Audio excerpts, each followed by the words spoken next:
You know, he's really, he's shameless in intellectual argument. He's absolutely without character, a moral foundation, or even intellectual substance.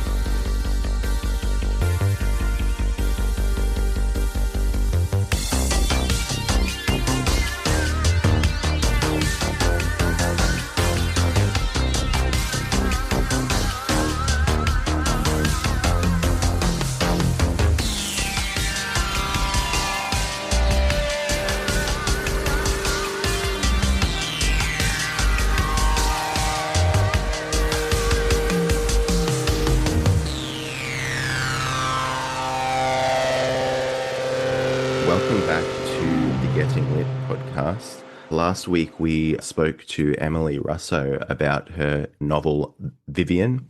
And this week, we are very honored to be joined by a Pulitzer Prize-winning writer and America's foremost dramatist, Mr. David Mamet. Thank you so much for joining us, David. You're welcome. We're here to talk about your new book with Arcade Publishing called Some Recollections of St. Ives, which is a really fascinating book. And I do want to get to that. But I want to say one of my favorite movies as a kid was The Untouchables, which is a kind of funny movie to be really into when you're like, I think I was like 10 years old when I was really into it. I was really into gangsters and things like that. And obviously you wrote the screenplay for that. I often rewatch the very early scene, I think possibly in the opening, with the bomb with the little girl. And I've always been like, that's how you open a crime movie, right? And I feel like you wouldn't get away with that now. What do you think about that? Well, the question is, in the era of immediate distribution of whatever the hell you want, what does getting away with it mean? So I've just looked at a lot of stuff on television and movies over the last 4 years that because of their moral or political diversions from my view, made me want to throw up. So a lot of people got away with that. But I think the theatrical wisdom and the cinematic wisdom is when the lights go down, you got their attention. You want to keep it or not. And most movies start with 10 minutes of garbage. And so it's a good idea, as they've known since the first days of movie making, throw away the first reel.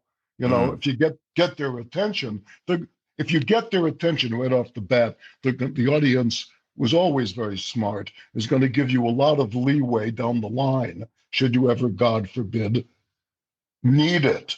But if you bore them or lie to them or try to politically motivate them at the beginning, they're going to go along with it. But you're going to have to work pretty hard to get their attention back because they've just been misused.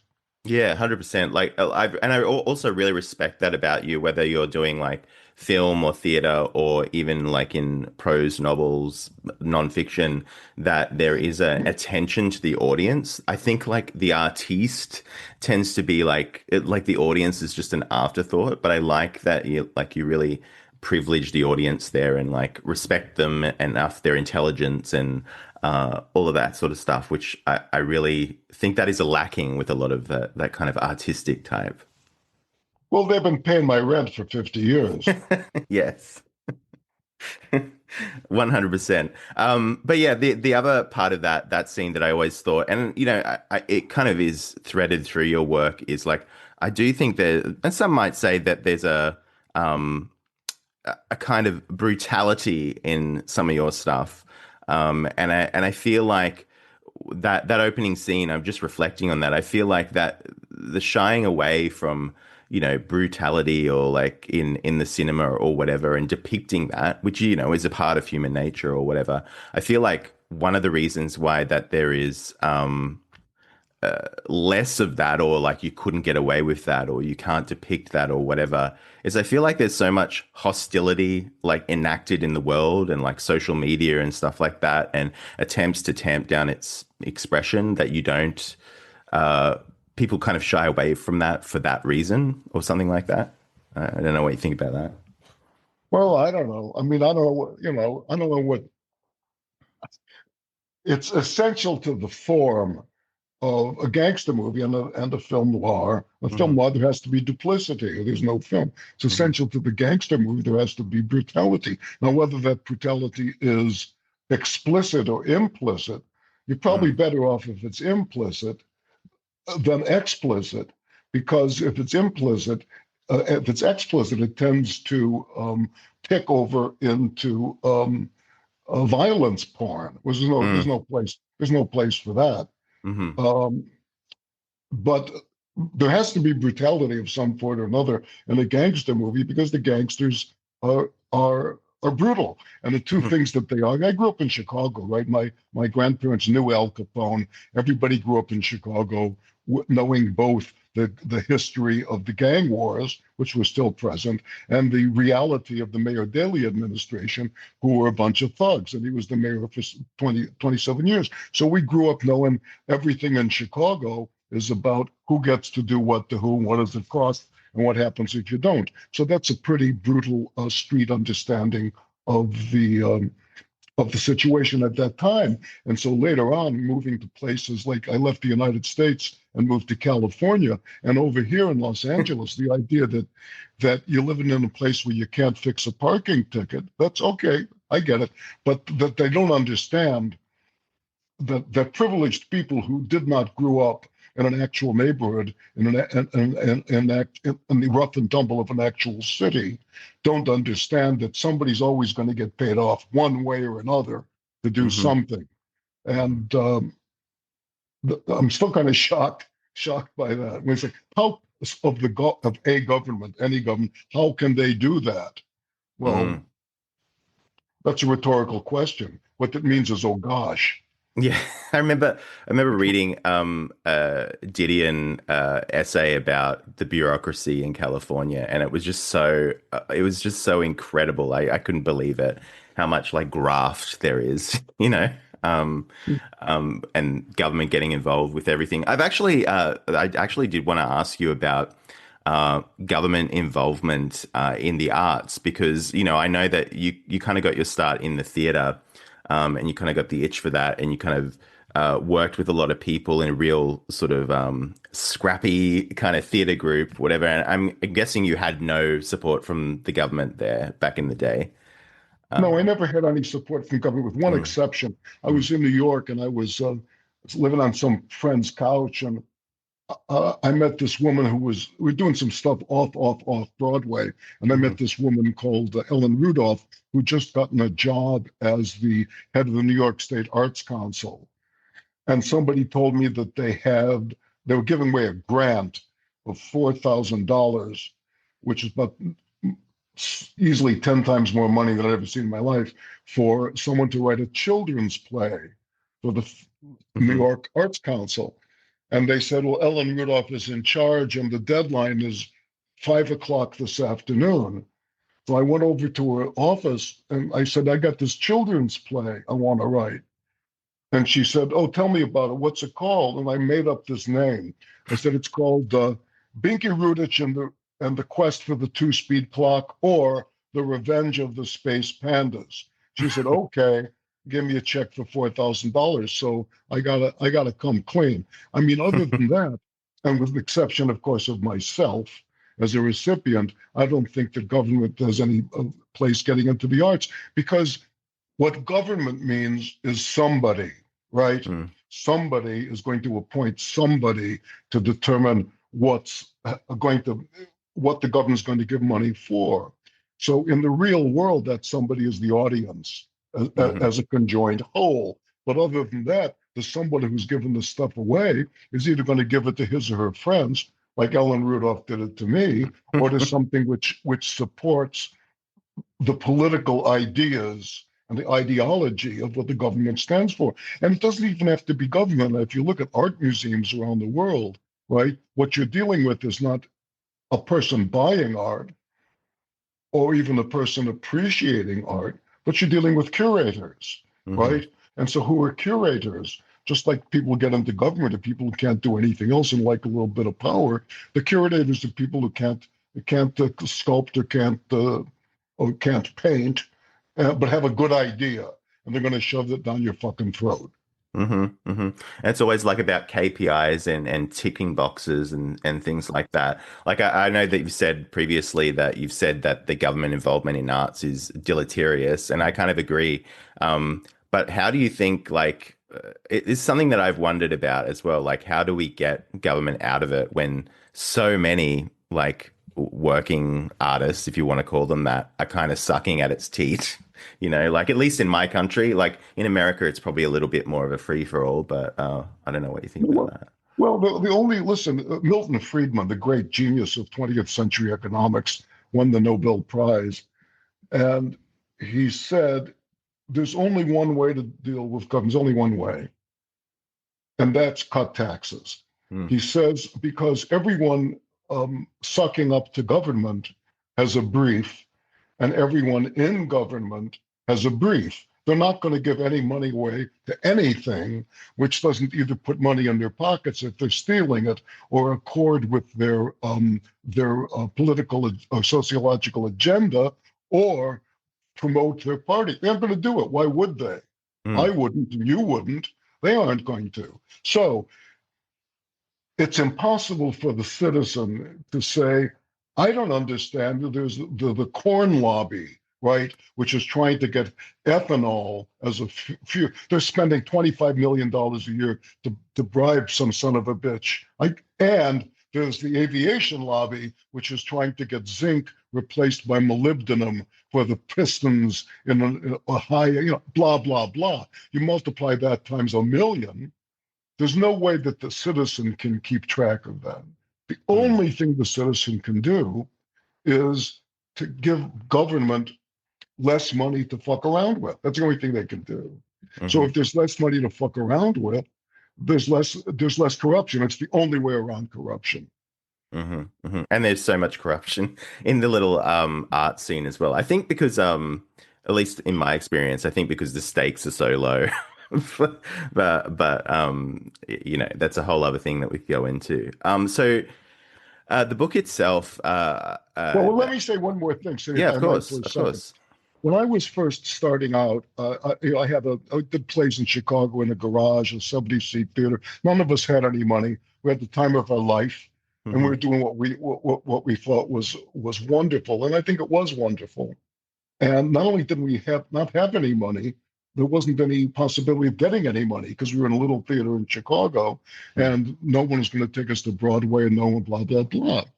So I did pretty good in Chicago. People liked my work, so I went to New York and went to a lot of different people. And I was making like $3,000 a year and spending half of it on Xerox and Xeroxing plays and giving them to producers and giving them to agents and giving them to actors. And for several years, the response was always, I don't get it, right? So I'm talking about stuff which a million years later is it's been around for so long it's considered classical, and hmm and but it was new, and hmm so it didn't look to those people to whom I was giving it like a play, or it didn't look like a screenplay. I don't get it. Where's the part about where when he looks in her eyes, we see a sunrise as if it were coming up over the South China Sea on a murky morning, right? Where's that part? I don't get it. Or he says, I love you, I really love you, feelingly, as if he really means, where's that, right? Yeah, totally. Like, yeah, I used to write plays back in the day as well, and you're totally right about this, like scrappiness when you've got a group and you know you don't have any money, but there is that sort of there's a kind of vitality to it that I really Sure, appreciate in theater in particular because you know it is the live theater. There's kind of nothing like it. You know, as a writer, to see that kind of performed in real time, rehearsals, all that sort of stuff. I remember actually reading your book on acting when I had to. I've only ever directed a play once, one of my own plays, because I'm not really, I never was an actor, was never really into acting, just writing. And I remember reading your book on acting, and I just like, it just confirmed all my biases, which I liked because it was just like, just say the lines, which is basically my direction when I was directing things. But yeah, I have a lot of fond memories of doing theater too. Like there really is nothing like it. But yeah, I sort of went the Somerset Maugham kind of route when I was like, oh, I'll leave it to the younger people now. But I don't know what you think about that. Like, do you know that story about how he was like, theater is such a live, current thing that after a certain age, he just sort of, disappeared and wrote his novels. What do you think about that? Well, Mom is very, very important to me because he's a perfect writer. You So good. one can, and I have reread everything he ever wrote Mm, every 10 years, and it's always magnificent. He's an hmm absolute perfect writer. But you read his plays, he was very, very so successful as a playwright, but they're really of the time. mm, And they don't travel at all, but there's nothing wrong. There's nothing wrong in that. mm, Um, Plays when he was writing used to be, um, although I'm the head of the hospital and although you're my sister-in-law, neither of these facts will prohibit me from telling you that the way you dealt with mother's will, which is now being read in the other room, fills me with dread. And I hope that the fact that you are in financial trouble would not induce you to take advantage of our grief in order to subvert the process of putting this will into chancery. That's the way plays used to be written, hmm right? It was all narration, all narration, all narration, all of it. And even very, very good plays, for example, Death of a Salesman. hmm There's a bunch of narration, and his artist play, All My Sons, starts off with 20 minutes of a useless scene. But so my plays don't have any narration because I know from having worked with an audience since I was a kid, because that's what you're watching if you're directing a play or writing a play. You don't have to watch the stage. I get it. I directed. You watch the audience. When did they lose their attention? What are they hmm paying their attention to? So what was I saying about the audience? Yeah, so that my plays didn't have any narration, so people said I didn't get it. What, and people used to say, especially when I was writing a lot of television, I don't get it. Well, why is he talking like that? But that's exactly the question you want the audience to ask. Yeah. You want them to say, wait a second, I don't get it, and to listen, listen, listen. So I wrote this play, we just redid it on Broadway, Glengarry Glen Ross, and it starts out with these three scenes of people in a Chinese restaurant speaking this incredibly arcane dialogue about real estate, using words that no one who's not in real estate has ever heard before. But what it forced the audience to do, what it enticed them to do, was to listen, say, what are they talking about? So that's why people looked at my stuff, said, I don't get it. What are they talking about? And I did a bunch of television pilots for years. I don't think any of them ever got done. I did a show for a long time called The Unit for CBS, but a lot of my pilots didn't get done. I would write the pilot, and some schmuck in upper middle management would say, I don't get it. I want to know more about him. That's what they would all say. And I would say, well, yeah. That's what the Another TV way, show is. yeah, I want to know more about him. When Yeah. you say, I really know everything I want to know about him, you know who's going to watch the show next week. 100%. I like that you mentioned listening and like listening to the audience. Do you think, and that's in terms of the performance and things like that, do you think listening is very important as a writer, whether of plays or any other things as well? Well, you don't have to listen. You just have hmm to sit there. Anybody can do it. You sit in an audience, close your eyes, and you can absolutely feel what they as a conjoined entity are feeling. Now, some people may be more sensitive to this than others because they have that natural propensity or because they've been doing it for a long time, but everybody can feel it. And in fact, we feel it in ourselves. And something I figured out, I was trying to explain this to somebody a year or so ago, and he said, I don't believe you. I don't believe it's true. I said, I'll prove it to you. I said, when you watch a television show, right? At some point you want to get up and leave the room, right? You want to get a snack or you want to use the restroom or something.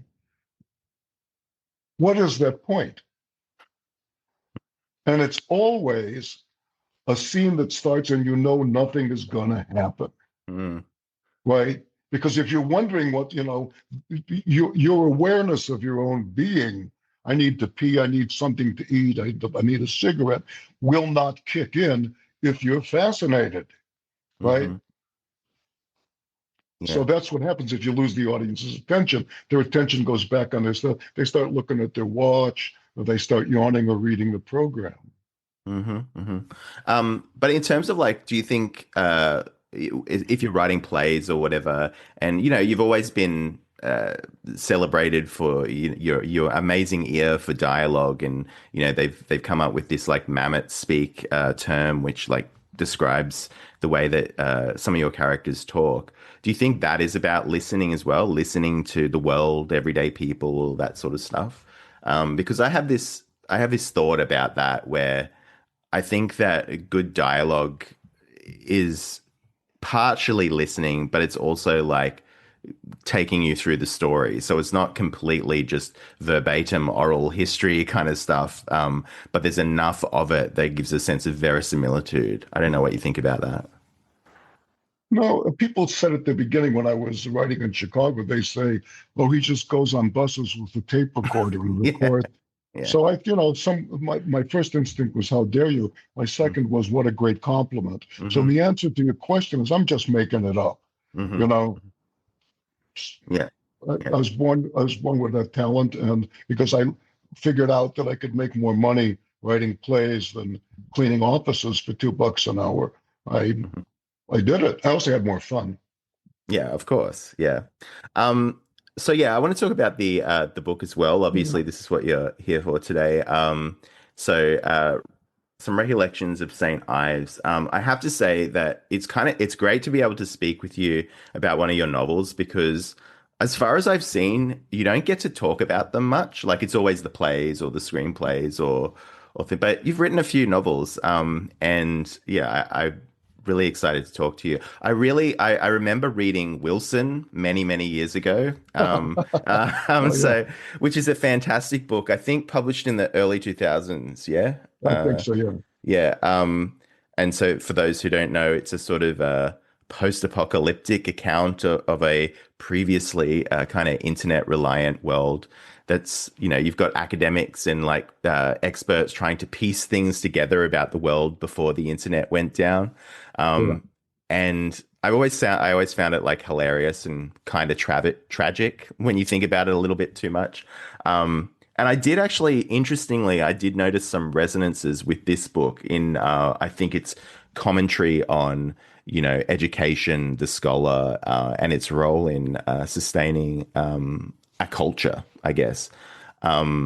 So yeah, why this book and why now? So it's about a school, a fictionalized school, and a kind of a teacher at that school, and a kind of fake memoir, I would guess you would call it. I don't know what you would call it, but Yeah. yeah, why this book and why now? Well, I've always been interested in education because I never had any. So I couldn't do school. I just couldn't do it. I couldn't concentrate in the class. I never opened a school book. I failed all my classes. They all told me I was stupid, and they put me in these remedial reading classes because I didn't do. Did you guys have Dick and Jane in Australia? Probably didn't. It was the first primer for American kids in the mid-century. Oh, Dick, see spot, see spot, run spot, run. Dick, see spot, run. Jane, run spot, run. So that was what's okay. Let's say fuck Hmm. this, right? So what I would do is I would cut class and just go to the public library and sit in the public library and read all day. But I could never do just wouldn't do the work. And I met a couple of actual great teachers in my life and a bunch of unfortunate people. Some of them were trying to do a good job. Some of them were actually dedicated. Maybe one or two who were brilliant. But then I studied acting in New York with this fellow called Sanford Meisner at the neighborhood playhouse, and he was teaching acting. I wanted to learn how to act, And I didn't understand what he was doing either. And I understood his objective, which was to bring immediacy to a previously scripted and delineated interchange. But he couldn't do it. And so when I started forming my own theater companies, and I said, what's the answer? And I realized it's it's two things. It's the actor does not need to prepare the character because there's no such thing as the character. And so what we see all day, every day is actors acting as if they think someone in that situation would act. So there's no immediacy. So they're imitating other actors. So the whole idea of the Stanislavski system, which replaced a 19th century formalism in acting, became a new formalism. And people say, oh, he's a method actor. There's no such thing. So I started writing plays for my theater company. And as far as I was concerned, the play was sufficient. The actors didn't have to add anything to it except their courage to say the stupid fucking line. Also, we didn't have any time for rehearsals, right? Because we had to put on a new play every week, because that's all the audience we could ever have. So I realized that not only was the preparation superfluous, the rehearsal process is basically superfluous. So I've been directing plays for a million years. So I say, dudes, do me a favor, show up knowing the lines, right? Because when you show up knowing the lines, I'm going to pick a scene at random. I'm going to block the stupid thing. And when we're done blocking the stupid things, the whole play, we'll do it a couple times and we'll bring in the audience. That's all you got to do. So I've always been interested in education, how education actually works. And I had the ability in my life to actually learn how to do a couple of things which were difficult. And that influenced me to think more about education. And I said to my wife, I'm going to write a book about education. And she said, Dave, for God's sake, don't. So I started fictionalizing this perfect school. You guys say public school down there. We say private school. You say public school. We say private school, actually. Okay. Yeah, so I started fictionalizing. What? Oh, we have both, but So maybe they mean different things. Public school is like a state-sponsored school, whereas private school is what you're talking about, I think. Yeah. So this was, I fictionalized a private school that was filled of magnificent teachers and what that school would look like and how it worked. And I started with one scene about a guy who comes to apply for he'd been a prisoner in Japan during World War II. And then he'd been a prisoner of the Russians when they took over Manchukuo, right? For 2 weeks they were in the war. So he spent years in prison. And what he learned Japanese, he learned Korean, he learned Russian, and he also studied languages. So he goes to the school, says, I want a job teaching languages. And the headmaster says, well, you don't have any credentials. And the guy says, I'll tell you what I'll do. He says, tomorrow morning, he says, I want you to give me the kids at 8 o'clock in the morning. And by 4 o'clock, I'm going to have them teaching, speaking and writing Latin or Greek. You tell me. So the guy picks Greek because he thinks that's more difficult. So our guy says, okay, all you got to do is don't feed them. I want them at 8 o'clock in the morning. Don't give them anything to eat. So the kids show up with everything to eat. And the guy's got a big plate of buns in front of him on the desk. And he says in Greek, food. And he takes a bite. And he looks at them and the kids say, yeah, in Greek, food. And he says, want food? Want food? And eventually one kid says in Greek, want food. Want food. The guy said, come up here. Gives him the thing. And he says in Greek, good?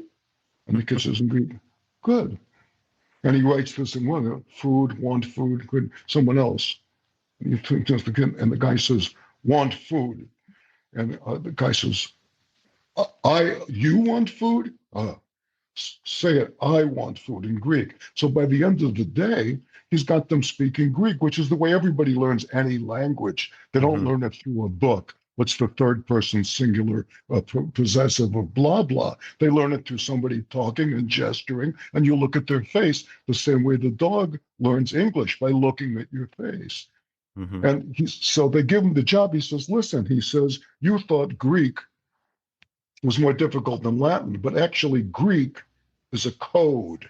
It's written in cryptograms these people don't understand, and there never was a boy who could resist a code.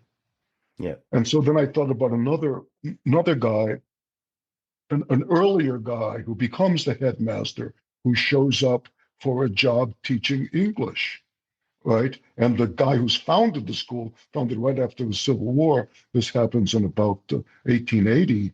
He says, I can't give you the job because you're not credentialed. And the guy says, okay. And the headmaster says, I'm devastated, but you want me to? I'll get in my buggy. My horses will take it to the station. And the headmaster says, yeah, my horses. He says, I call them remedy and grief, and they both get tired at the same time. And the guy who's applying for the job says, oh, yes, when remedy is exhausted, so is grief, which is, of course, Shakespeare. And so the other guy, the headmaster, says, this guy, he's so hip, he realized that I was making a pun I didn't expect anybody to get. And he, as he says in the book, he extemporizes a job as assistant temporary headmaster. And from the first moment, he knew that 40 years later, the young guy would replace him as the headmaster. So I have all these wonderful stories of wonderful teachers, and of the what the school goes through over the year. I loved writing that book. I had such a good time. So I loved that scene, that first scene that you talked about. That's one of my favorite scenes of the book as well, like teaching the kids Greek, because you are so right, especially with other languages, like that is how people learn. My grandmother was an Italian immigrant, and that's how she learned. She was just a cleaner, and that's how a friend taught her thing. That's how she learned English. And so didn't go to school or anything like that. But yeah, the whole and I've done some teaching as well, and that's such in the toolkit, the teacher's toolkit, like somehow motivating the students with some kind of reward to get you to a learning objective, or something like that. And I also love that line about codes too, because that is so true, especially about boys. Like, boys love a code, like something to fix or work out or whatever. Yeah, well, I'm like learning Russian, and part of what appealed to me is like the Cyrillic alphabet. I just remember like seeing like copyright warnings as a kid, and they'd put it in all the languages, and the Russian one always like fascinated me because, yeah, like I guess it's a code. So yeah, I love that scene too. Like, and that seemed like a really good way to learn a language, as opposed to, yeah, like your grammar charts and things like that. Yeah, well, that's the only way. Well, that's the only way to learn, really. And the United States has a facility in Monterey. They have a couple of those. It's the United States Military Language Institute, and they'll teach anybody. They say you can come and not know a word of Russian, and at the end of the year, you'll be writing poetry, thinking, and dreaming in Russian. It's pretty great. Yeah, and that when you think about it as well, like, you think about your native language, like no one taught you grammar. Like no one was like, right. Here are the rules of grammar. I mean, once you get to school, I guess you learn that stuff, but that's not actually how you start speaking the language long before you get to school. So like, and no one teaches you grammar. Like no one teaches you that. You just learn it you just pick it up, I guess, from experience. And I think the best teachers really lean into that, like experiences, rather than just reading something out to you. Although reading is important. I really find it fascinating how you've sort of built this like perfect school, and I love that it has all of these kind of anecdotes and different characters coming in. It is ostensibly about this one teacher, but there's so much like there's digressions, anecdotes, like different little stories within the life of the school. I even like the fake newspapers and journals and things like that that are involved with the Oh, yeah, school. thanks. Yeah. Like that was really great. But so. And I don't know what you think about this and whether this was like a conscious thing on your part, but I was kind of reminded of it kind of, I was reminded of like Anthony Trollope and Evelyn Waugh as well. Like this kind of, felt very, very English in its inspirations. I don't know if that's a insult to an American or not, but Well, no, but of course, the American private school system and the elite schools, which are still around, were very, very much influenced by the British private schools. And of course, a lot of those guys wrote about their experiences. And there's Dotheboys Hall, of course, from Dickens, but Trollope also wrote about it in his autobiography. And Churchill wrote about it in my early years. And there's a lot of people. Graves and Goodbye to All That. A lot of people wrote about their experiences in the English private schools, that they call public schools. And there's a great deal of literature, pretty good literature in the United States on the same subject. Mary McCarthy and Randall Jarrell each wrote a wonderful comic novel. Hers was called Groves of Academe, and his was called Pictures from an Institution, when they were both teaching at Mount Holyoke, which was a university. And of course, there's a separate piece by John Knowles. And forgive me if I'm being too academic here. no, it's fine. Okay, and there's a couple of others. One of the great American overlooked novels is a novel by James Webb, who had been Secretary of the Navy and the recipient of the Navy Cross. And he wrote a couple of great novels about the military. And one was called A Sense of Honor, about life at Annapolis, which is the United States Naval Academy. That's pretty great. I grew up in Chicago, and the University of Chicago was founded by Rockefeller money in 1893 at the Chicago Columbian Exposition. And there was a fellow who was there from day one and worked as a teacher there for decades. And he wrote a great novel called Chimes, about the corruption of creating a great university. So I always enjoyed novels about schools because they're kind of fascinating. And I got in a lot of trouble a couple of years ago. I was talking to somebody, and I said the problem with schools, what we're seeing in the teachers union, American Teachers Union, insisting on a curriculum which many find blasphemous, decadent, loathsome, and exploitative. Mm-hmm. And I said that there's the two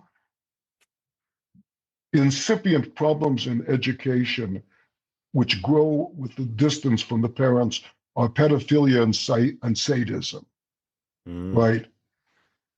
And so I got in a lot of trouble saying a bunch of that this woke phenomenon of transgenderism and all that was pedophilia, which of course it is.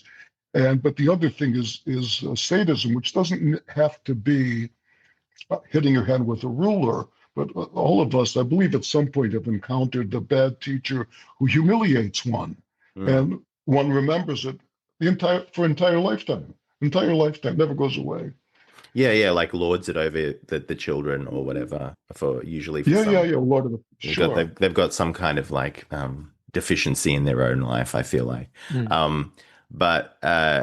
Yeah, so well, we could go on about education and teachers, but like I just feel like in this book you paint a picture, a very Arcadian picture of the staff and things like that, which is, contrast that to now. And I feel like a lot of people go into teaching as a kind of B, C option. And so they really don't have this sort of passion for their subject. It's like they're a failed artist or writer or something like that and go and teach English, which is fine. But like I feel like you don't get that kind of passion for teaching with that sort of crop of teachers. Well, especially, here's the thing, that Milton Friedman again said that any teacher in the most public schools, if they took that skill set and diploma set into the wider market, they might get 50% of what they're getting of what they're getting as a teacher. And the other thing is that I realized that for years, and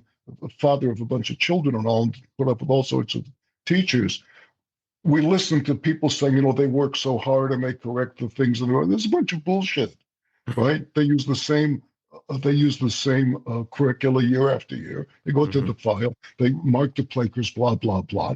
They work for 5 hours a day. They get weekends off. They get summers off, and they get a pension. Okay, I get it, right? That's what they've chosen. One of the things that teachers theoretically got out of the career was the ability to use their talent, genius, and inspiration in creating curriculum. But because of the rule of the teachers' unions in the United States, they can't even do that anymore. So that takes away. So the question is who you're attracting. Yeah, exactly. And that's sort of similar to what's going on with what, like we were talking about before, with the art stuff, where you don't attract artists so much as commissars at the top and like box tickers at the bottom who are competing for the scraps. So like and it's a similar dynamic. And just generally, I've when I've taught a course in English or writing at university or whatever, and I do get a lot of education students, so teachers or future teachers, and it's just amazing how little they know as well. Like when I was coming through school, like you got the sense at least that your teacher knew a lot of stuff about their subject, and it feels like no one knows anything about anything. Well, sure, because the teachers are the students of teachers who were the students of teachers who grew up under the hegemony of the teachers union and woken. Like there are people who run teachers unions in this country who are proclaiming on national television, quote, "The children belong to us." Right? Yeah, wasn't that Randy Weingarten lady or something like that? Exactly. That's menacing. Yeah. No, it's demonic. Children don't belong to them.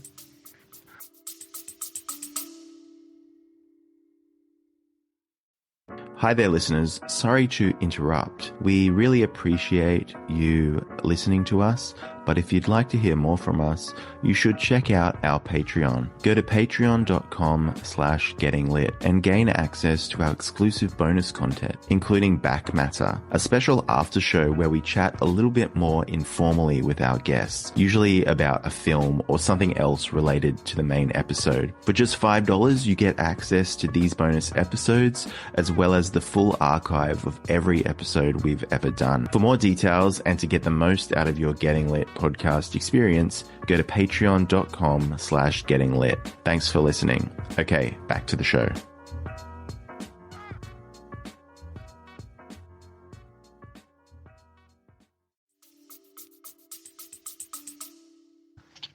Yeah, and that's a common thing that like it's if we can get the children, we can get the future sort of thing. It is demonic, actually. Well, it's like the communists that always say like they want to abolish the nuclear family, and it's because they want to take control, and they just like teachers should raise the children, and if the child says they're trans and then the parents object, then the teacher should get them removed from them or something like that.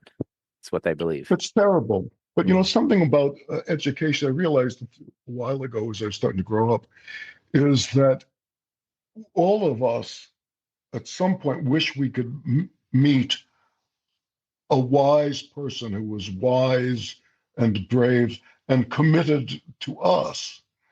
And that person may or may not exist, but the odds are very much that we aren't going to meet that person, because they have their own lives. Why would they be committed to us? But it occurred to me that what one needs to do, which is what this book is about, is one has to become that person.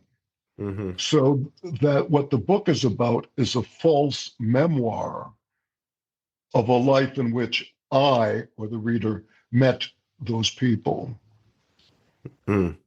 Yeah, I do think that's so correct, that like you, as a young person especially, you want you want to be bestowed wisdom, and I feel like so many of the figures that are supposed to do that. Well, the other thing about teachers as well is that so many of them are way too young. Like they just come out of school, they go straight into university, and they go straight into teaching. It's like they might have studied their discipline, or whether it's English or mathematics or whatever, but outside of that, they haven't had much life experience. And that's a kind of common canard I know about, like leveled against more academic types. But I do think that a good teacher has that other life experience to bring to bear on their subject as well.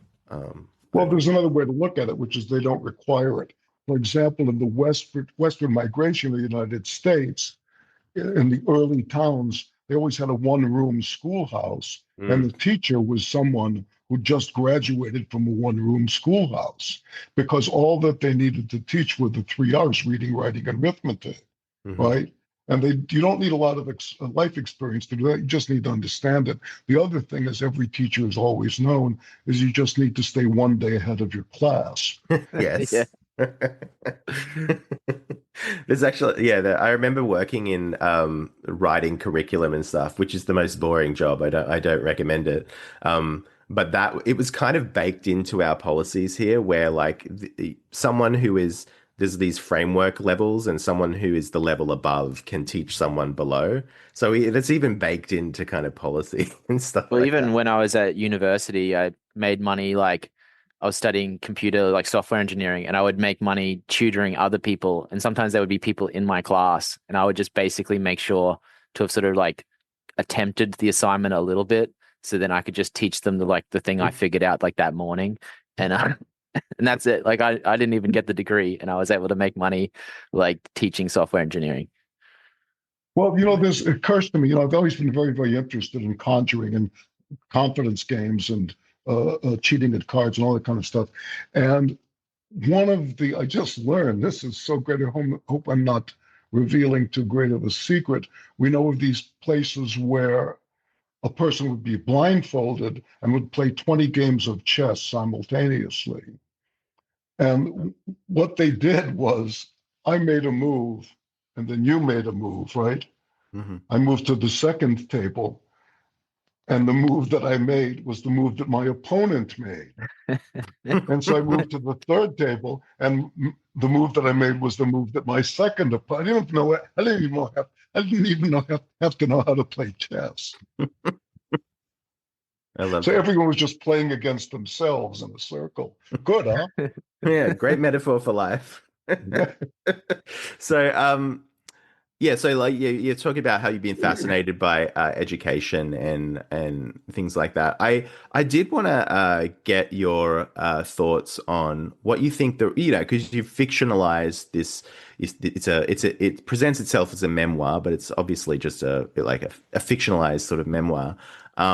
What do you think the role of fiction is in sort of preserving, or maybe correcting, or embodying, or whatever word you want to use there, institutional history? Because I think this is something that is not often spoken about in fiction, or even just in general, in the discourse, so to speak. Like no one ever attends to the history of institutions. It's always just about individuals. But I really enjoyed that kind of community aspect that you talked about in there. But what do you think the role of fiction is in talking about that stuff? Well, I think that's an excellent question. I think the role of fiction is to delight us. Additionally, I find that I've learned so much about institutions from fiction. By accident. For example, Trollope wrote 6 novels about the clergy, and he wrote 12 novels about the parliamentary system and decimal coinage. This motherfucker, he can keep me interested by writing about decimal coinage in 1868. So there I am with my dictionary. I'm looking up all these stuff. I'm getting a big kick out of it. Because the thing about history is the stuff that nobody even thinks to write down, right? Because it's common knowledge. Hmm. And there are people, for example, like Patrick O'Brien, who went and he wrote these magnificent sea novels, 22 sea novels, and he went to the British Museum and he figured out how people actually talked from reading their diaries. Also, so much of history is it's it's you guys know the song Frankie and Johnny. Do you have that song down there? Frankie and Johnny were lovers. Lordy, how they could love. You don't have that song. I won't tell that story. Okay, so I'm sure we have it. I just don't know it. Yeah. okay, good. Might be good. before our time. But there's a lot of, for example, a lot of songs and American songs were folk songs, and they were the songs that the people sang work songs. And what they were was for regular consumption. They were Bowdlerized, as what the people were singing while the cowboys were riding herd. You know, they were making up these songs that were all about sex, right? Mhm. That's what they were all about. And a lot of other songs, like for It's a Long Way to Tipperary, you guys know that song. It was the most important marching song of the BEF in World War One. Was originally, That's the Wrong Way to Tickle Mary. So it becomes lodged in our consciousness. We don't quite know why, but there it is. Mm. Yeah, I do think there's been a and this is something that our show tries to do. Like we try to like we keep up with current events and discourse, so to speak, but we also like talk about the importance of fiction. Like it's not, to be like a well-informed person, obviously you can read histories and, keep across what's happening in the news. But I do think, like you said, fiction in its like role in delighting us, like it just helps round it out and like give you a better sense of these things as well. Like I think that you're very impoverished if you don't engage with fiction. And so, yeah, I don't know what you think about that. That's exactly what I think about that. I love reading novels. I love them. I mean, I'm a huge fan of all of the Victorians, and I read their stuff over and over and over. Mary Elizabeth Braddon and Trollope we mentioned, and Wilkie Collins. And I can't stand Dickens, but I think that's Wow. just because he couldn't fucking write. Yeah. And that's and on. Oh, that's a hot take from Mr. David Mamet. Like, go in on Dickens for us. Well, what I find interesting about Dickens, he was a penny a liner, right? Yeah. All of his, he wrote for serials, and all of his stuff is the butcher is Mr. Cutty Meat and so forth. But if you read A Tale of Two Cities, which is actually a wonderful, wonderful book, the beginning of the whole book, but especially the prologue and Sidney Carton's speech at the end are magnificent. And it's as if he'd forgotten that he actually could write, but it's characters and so forth, but every line is so fucking clunky. And I feel the same way about Theodore Dreiser, our great American novelist, who's crazy about that. He writes extraordinarily clunkily, but when he's writing in the voice of someone else, or writing an imaginary newspaper report or imaginary conversation, his writing is beautiful. So I don't know what this means, but it might mean something.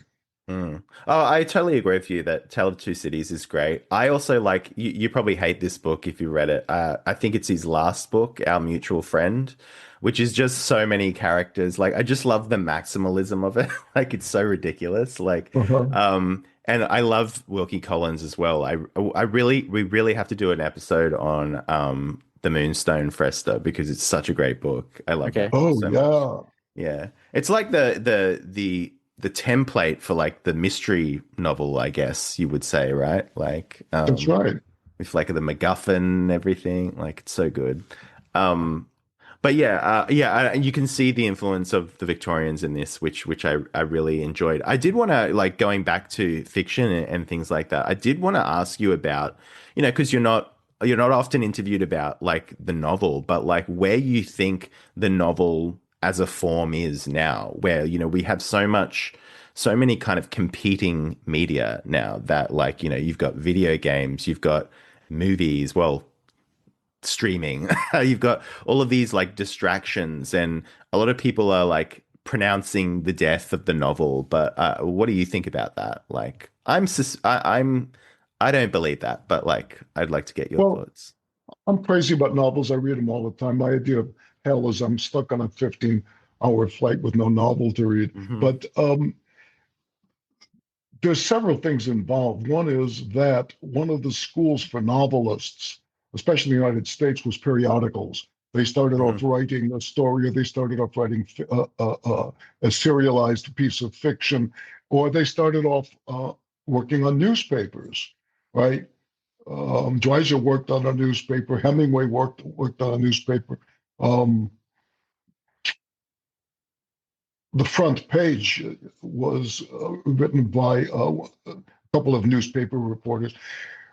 So where are you going to learn your stuff? You're not going to learn at the Iowa Writers Conference because those people can't write anyway. The other thing is that people read novels on these little stupid machines, which to me takes away half of the pleasure. It's a tactile experience. I can pick up the book, I can look over there, I can look down, rather than being bombarded with electrons. But I guess I'm an old dinosaur. They write with a fountain pen, so the idea of giving up that wonderful tactile experience is foreign to me. I don't get it. Mm. But Yeah, I that's, get. Yeah, it's I love the. technology. What are you going to do? Yeah, I love the romance of that. But I'm talking about at the like the form itself. Like, do you think that with people have so many other distractions that committing to a novel seems like this huge task? I mean, we all love novels here, so it's not a problem for us. But like, where do you think it's sort of the cultural prominence of the form sits? Like, I think that's what people are talking about when they're saying, "Oh, the novel's dying out" or whatever. Well, I got a call. I wrote an article for the Wall Street Journal, and I got a call from someone saying, would you like to have dinner with Rupert Murdoch? So I said, yeah, sure, of course. He actually lives fairly close here. So we have dinner with Rupert, and we're talking talking about novels.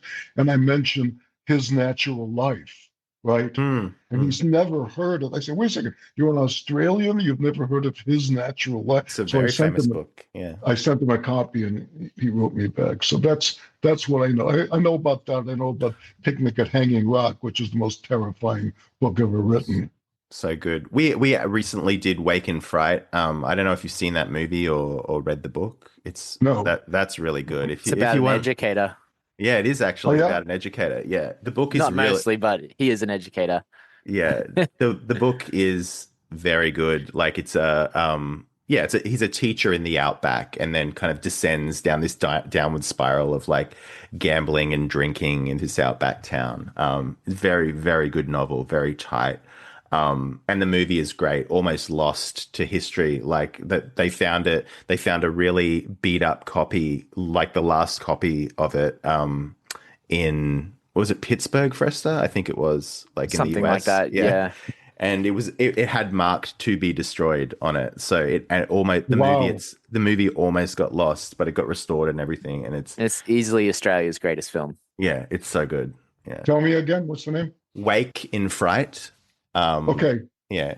I was thinking about you guys yesterday because I wrote an article about colonialism, and I said, the Europeans came in, and your people, you call them first peoples down there, or Aboriginal? What do you call them? Yeah. Either. Aboriginals. I Yeah. think that Okay. the So correct term. the Aboriginals understood subsistence farming and slash and burn and how to lure game and how to find what all these incredible things that the Europeans came. They slaughtered them, and then the Europeans starved because they didn't understand. But the reason I was thinking of it last night is my wife and I were playing frisbee with our dogs, like just like every rational human being, and I was thinking about boomerangs, right? And I thought about the Wright brothers, right? The Wright brothers invented the airplane because they were looking at birds. And they said, how is it that a bird actually flies? Because most of the time the bird does not flap its wings. What's the bird doing?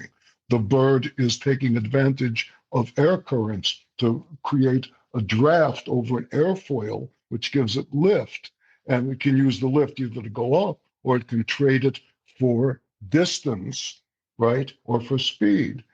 And then I thought, wait a second, there's actually about a 20,000-year-old preliminary to that, which is the boomerang, which is actually this genius conjunction of two opposed airfoils, which is that one stalls, the other one picks up speed. And because it picks up speed in the dive, it has current going over the top of its wing, which causes it to rise. And it's one of the great inventions of all time.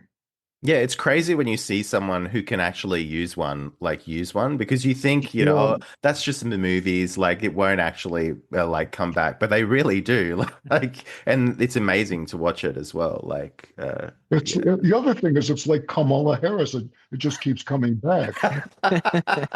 Like a venereal disease. Yeah, that's right. Yeah.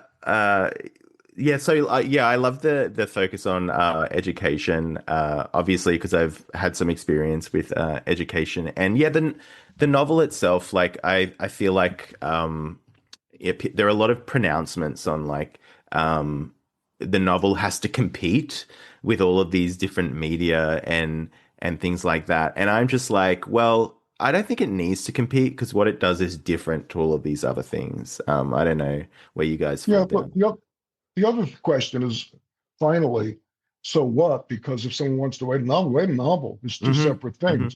If it's in you to write the novel, write it. Then later figure out how to get it distributed, and maybe you will or maybe you won't. But if you don't have any choice but to write it, because you can always talk yourself out of it. You know, there's no difference between saying I have a novel in me, but I'm afraid I don't know how to get it released, and saying I have a novel in me, but I think I'll take a nap.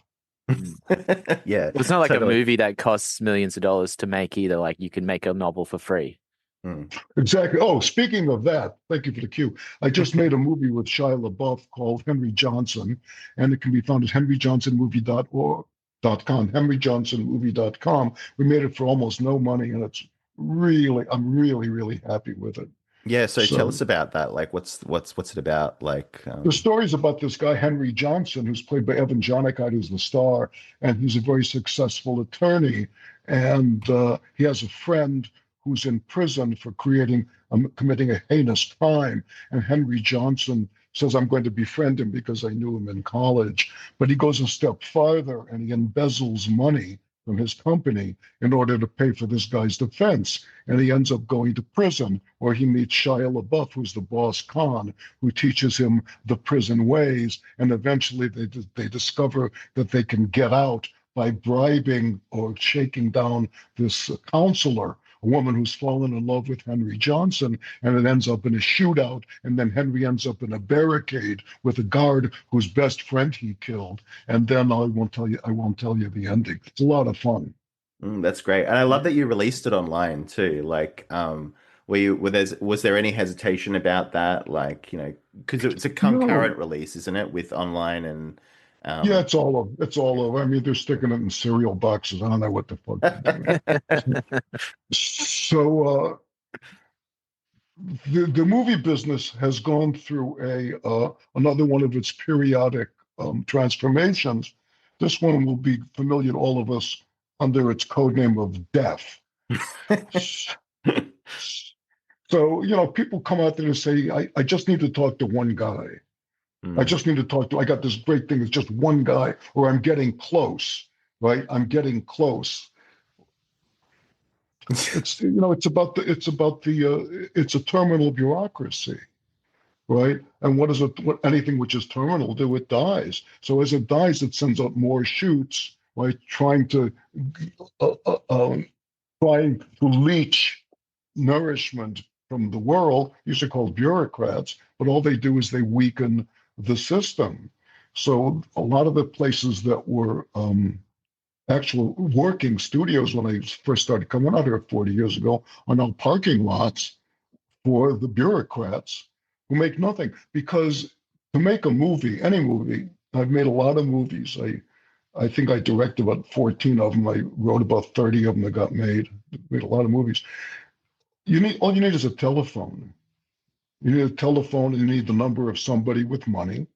and then you get the money, and you need the telephone of somebody who's the money guy might have to distribute it, and then you call up. There's really no infrastructure involved. You call up the cinematographer, you call up the various department heads, you call up the actors, yes or no, yes or no. You put it together for the ad hoc instance, then you're done. So there's never for decades there's been no reason for these bureaucrats. P.S.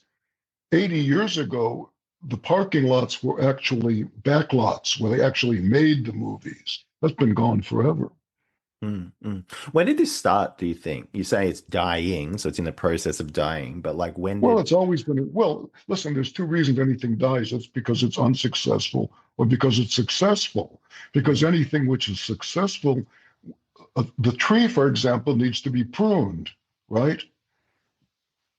I told this guy not to call me, but it's calling. I don't know what that's doing here. Come back, come back. Hello? Are you there? Oh yeah. Trees need to be pruned, because if not, what they want to do is keep looking for the sun, right? They keep looking for the sun to put out more branches, put out more branches. Eventually, the energy put into branches gets bigger than the root system, right?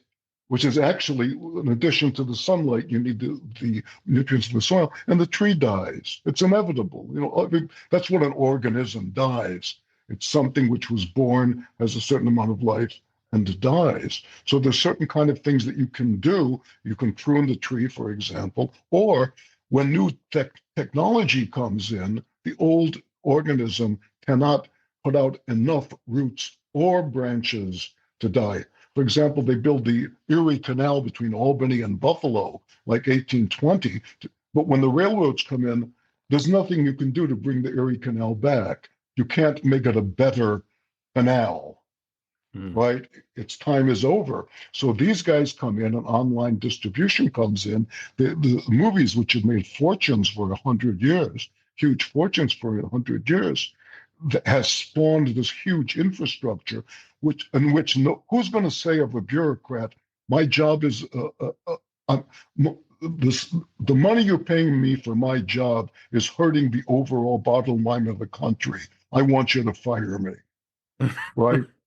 So that's what we see in governments, and that's what we see in any organization. Eventually, the people who take power are going to want underlings under them who want power, that's what happens to governments, right? They become so top heavy, they fall. Yeah, I like that. I really like that idea, like of it's almost a victim of its own success, which, I think is a very, really kind of pointed way of looking at it. So yeah, like I did want to ask as well, like we were talking about education, and do you think this book as well could be a comment on the collapse of what might be called the humanistic education? Because I feel like that just doesn't exist anymore. Or it might exist in very rarefied spaces anyway. Well, I'm not sure I know what it means, but I know I've been kicking around a long time, because when I was a kid, I went to school in the 60s. They were saying, we're going to enable you to become closer to yourself. We're going to widen your expertise. We're going to expose you to different ideologies, blah, blah, blah. But that's a bunch of bullshit, because what that meant was, give us the money and you won't have to do a fucking thing. And we won't have to do a thing, because there's a difference between saying we're going to open your mind to different ideas and saying I'm going to teach you how to repair an engine, right? Because opening your mind to different ideas, there's no test. It can go on forever. Well, I'd like my mind open to more different ideas. So the students who went to these schools under this idea of humanistic education, they were involved in a codependence with the schools. Because the students were saying, yes, I really want to open up. I'm going to go and I'm going to get high and I'm going to get laid. And that's fucking great. And the teachers were saying, yeah. I'm going to get my thing, and I'll go and I'll make a couple of thing, and I'll have affairs with the students. That's great. So that's what college was like in my day. And I think it's just, now they've completely thrown out the baby with the bathwater, right? But as we say at Planned Parenthood, right? If you throw out the baby with the bathwater, at least you've gotten rid of the baby. Are you a spokesperson for Planned Parenthood? What do you think?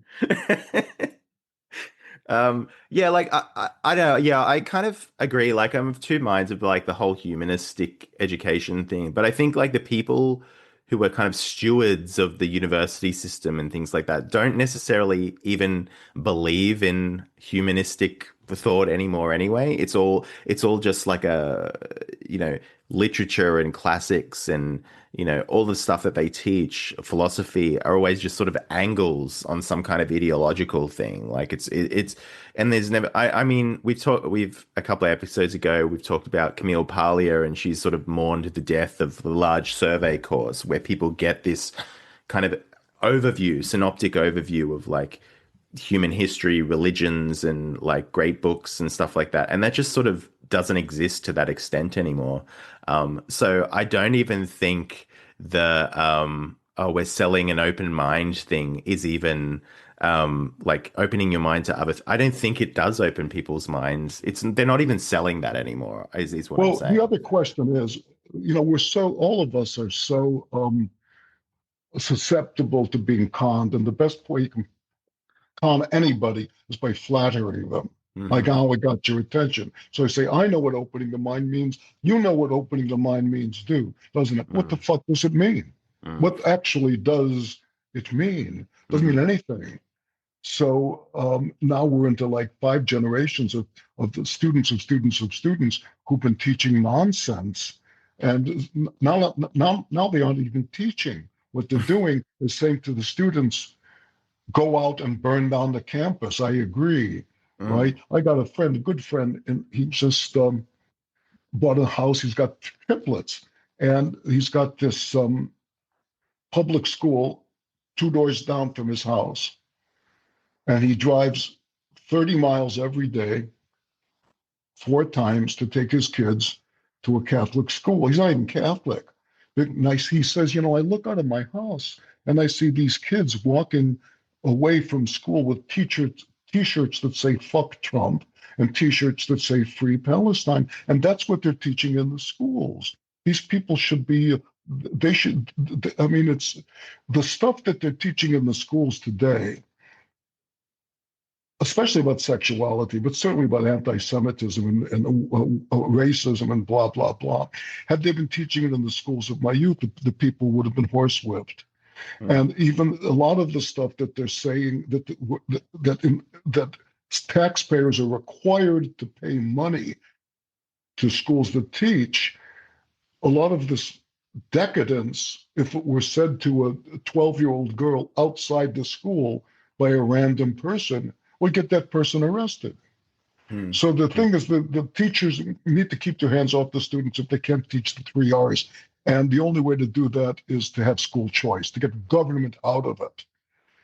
So that's what we're trying very much to do over here. Because what place does government have in it in educating the kids? Also, it's not that hard to learn to read and write and do arithmetic. And somebody said if you let the kid, play marbles till he was 12 years old and spent five weeks with him, he'd learn everything. He'd probably learn it anyway. Yeah. I've also like toyed with the idea of like not everyone actually needs to go to school. Like and people think that's very radical, but like it's kind of true. Like if someone isn't liking it, and they might want to come back to, reading the great books later in life. They can as an autodidact and, probably get more out of it than they would if they were trying to force through school, whereas, going out and learning a trade as soon as you can is probably good for a lot of people, like rather than put them through, 12 years of schooling, The other thing is, if from the first, the kid doesn't learn the difference between knowing something and not knowing something, he's already on a bad track. For example, when I was a kid, we all did the Boy Scouts, right? Which was all about skills. Can you send Morse code? Can you not? Right? Can you put together a lean-to? Can you not? Can you tie these 10 knots? Do you know how to apply a dressing? Can you swim half a mile? Blah, blah, blah. So you gained confidence, not only in specific skills and not only self-respect, but you understood the difference between knowing something and not knowing something. So if somebody then in your life said, okay, I'm going to offer you a course in blah, blah, you might be more inclined to say, okay, if I take a 3-year course in French, am I going to be able to speak French at the end? Yeah. So, You should be. I would think so. Yeah. So do you think then that education is something that should just be purely instrumental, that it is actually all about skills? Yes, I do. And what you call said Tom Jones, he said, the fact that someone could know something without having gone to college is just as likely as the fact is they could go to college and not know anything. Like if I see somebody, and I think it's getting more common now, looking for a position with me, and they have a degree from an Ivy League college, and especially an advanced degree, I could say get lost. Right? Are you willing to put up with that garbage for a stone fortune and all these years of your life nodding at know nothings and call that education? No. Yeah.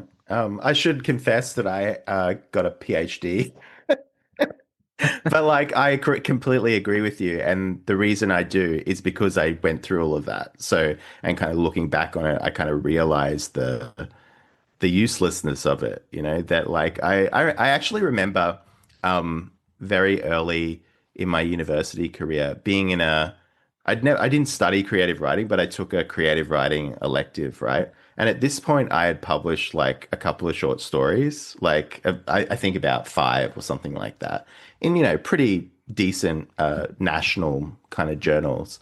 And it was funny because the person teaching me had fewer publications than me. So I found that like a very bizarre situation, where someone who was apparently supposed to be more skillful than me was not. If that means anything, amount of publications or whatever. Of course it does. Yeah, of course but do you know what I mean? Sure. Like, yeah. Well, because it's a lot of people park their brains and their ability to differentiate. Mark Twain said, "An expert. Who's an expert? He's a guy from out of town." Right. So that's what teachers are to a large extent. They're a guy from out of town. Now, did I put that thing in the book? Or it might have been an essay about the flea market, about learning history. Yeah. So the guy goes to the flea market. He said to the kid, take them to the flea market, give them each $5, tell them to buy something, and tomorrow come back and report everything they know about that object. And I said, then tell them to sit down and transcribe everything they just said, and they just learned creative writing. Yeah, totally. Yeah, exactly. Like, and it's one of those things where, especially with skills or arts and things like that, it's something that certain elements of it you can teach, maybe certain elements of craft, I think, but there's also a lot about it that you cannot teach. Like you either have it or you don't. Like you can't teach someone, for example, how to have something to say, like you can't teach that. Like you can break their spirit though. Yeah, you can break their spirit. That's right. But like you can't teach them to have something to say. It's just as difficult to teach them to shut up. But there's it occurs to me there's an old tradition in Jewish learning where a kid says to this rabbi, I want to come study with you. I want to come study with you. Rabbi says, okay, but you can't ask any questions, which is the way people learn in the movie business and the way they used to learn in the theater. You just show up, you carry coffee, and you keep your mouth shut, and you figure it out. People don't keep their mouth shut anymore. It's constant yabbering. Well, there's also this notion that like the teacher is as much there to learn from the students and like giving authority to them, and which is like that great bit you have in the book about like student leadership and how like, if you elect some student leader and give them some supposed power, then like either you're going to be accused of like hypocrisy when you like have to override their choice, or insanity if you actually just give them the real power. And like, yeah, I like that bit a lot. Well, oh, thank you.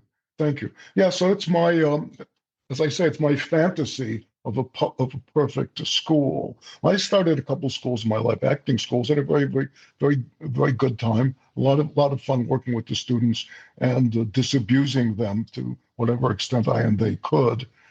Because it all comes down to stand still, speak up, and say the stupid fucking words clearly. And what will happen is the play, to the extent the play is any good, will live in you. You don't have to help it any more than you have to stay home and say, I'm going to go out to dinner with this girl. Here are the things I'm going to say to her. And here are the things I'm going to think about while I'm saying to her. And here are the ways that I'm going to help her understand that I really, really, really mean it. This is obviously stupid, right? And exploitative, but it's just as stupid and exploitative for an actor to go through that process as regards the audience. 100%. I also, with actors as well, as long as we're going back to the theater elements, I do think that, yeah, you do raise a good point that, like, obviously the material has to be good. And I think a lot of actors need to recognize what's good and bad material as well. That's the starting point. So that means seeing and reading a lot of plays, right? Well, yeah, I think it's important. The other thing is, when I was young, I was doing plays, and a lot of plays that went on to become very, very successful. And I would reach out to actors, and they would say, not in Chicago, but out of Chicago, they say, I wish I was at a point in my career that I could afford to do this. So I always felt sorry for him. I did.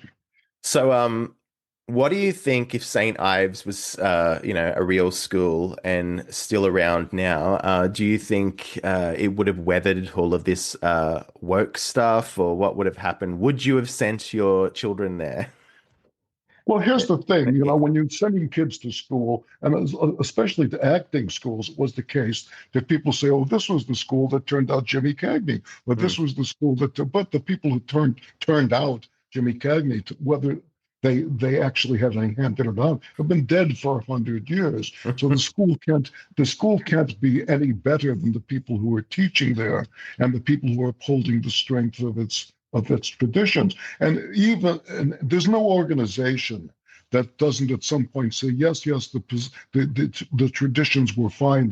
They've supported us this far, but obviously they're insufficient. Doesn't matter whether it's the United States government, the Catholic Church, Judaism, Harvard University. At some point, everything starts to decay and either has to be ripped back to its roots or abandoned.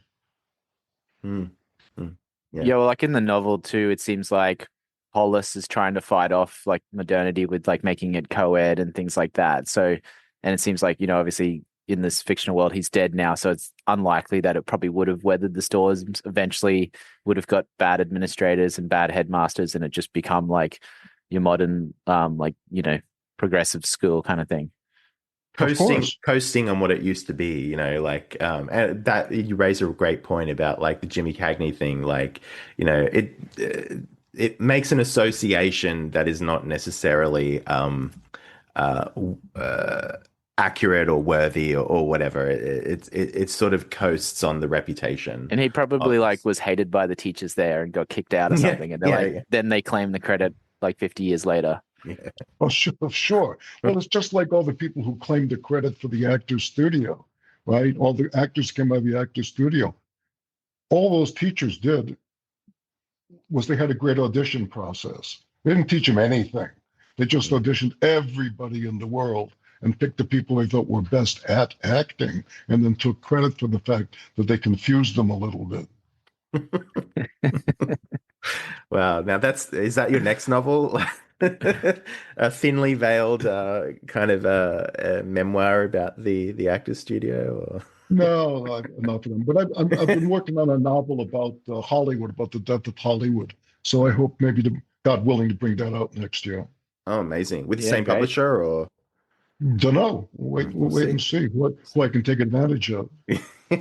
Well, this has been great. Is there any anything that we've missed that you would like our audience to know about the book, and and where they can buy it, and our audience does buy books, so you'll be good. pleased to hear that. Yeah. Curiously, fool that I am, I don't know where they can buy it. But I'm supposed to look on Amazon. Probably get it on. I love the book. I'm really, really happy with the book. I had such an absolute joy writing it and imagining this perfect school and these wonderful, interesting people. And it's been a real pleasure talking to you guys. Thank you very much. Oh yeah, Thank you for joining us today. The book actually, I do know that the book is released, will be on Amazon, and is released in some bookstores, I think, and it will be released on August 5th, apparently. So those are the details I know about it. We've had an advanced reading copy, and we both really enjoyed it.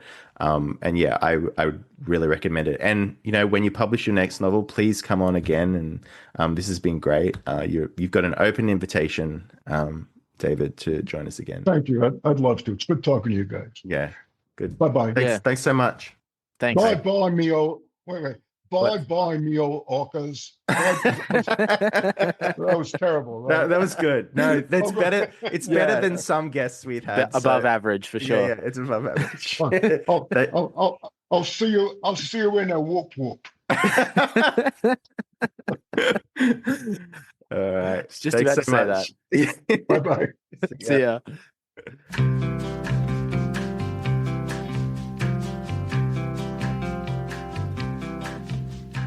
Village scallywag, blackguard of the neighborhood. No good, you scandalize, your name is mud. But it's no surprise. They say you nick their chickens and you fish their pools. Poor fools, if they but knew the half that you do, they'd be rather surprised. Though your muddy boots flap, though your breeches let the sunshine inside, Susan the parson's eldest seems to find them irresistible. She's only got to give you the eye, and in the by and by, you'll be around after evensong, on tippy-toe, tapping at her window when it gets dark. You smoke your evil-smelling shag and you get drunk as a newt to boot, and this mortifies the Ladies' Institute, which is no surprise. And they say you plunder their washing lines for your clothes. God knows if they realized what you filch besides, they'd be rather surprised. You, your bold brown eyes, your whippy hips, your melting smile. Winifred, the teacher at the school, is not as snooty as she liked to make out. She knows that if she gives you the eye, that in the by and by,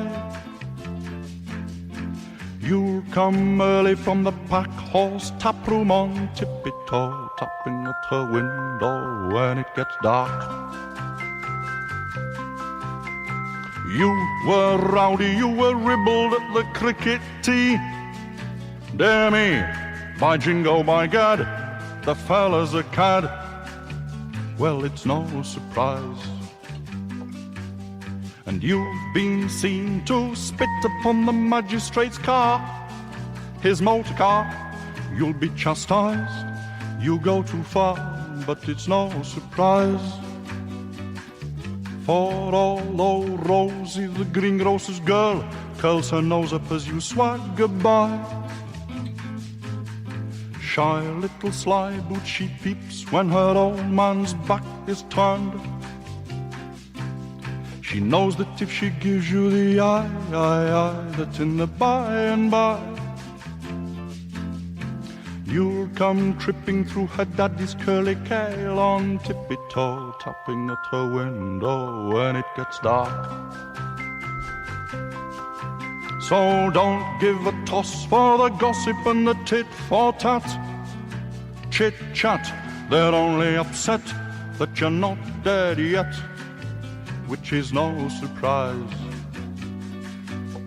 And you can let them cock their snooks at you and pooh-pooh, for as I surmise, they envy you, and I'm not surprised.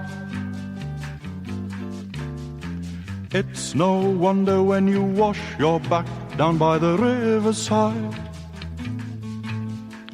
even the local countess finds it hard to look away as you scrub.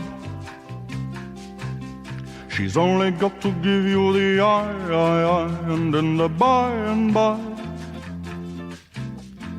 you'll pussyfoot through the squire's rhododendrons on tippy-toe, tapping at her window when it gets dark.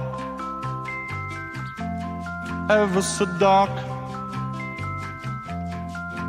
right dark. Scallywag.